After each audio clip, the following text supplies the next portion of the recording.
हमारे घर में छोटा सा, देख सकते हैं आप, जैसे कि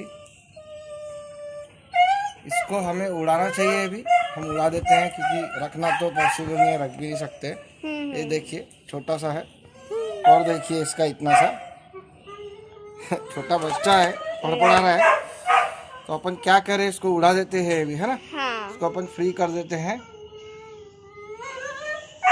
चलिए फ्रेंड्स, 1 2 3 ये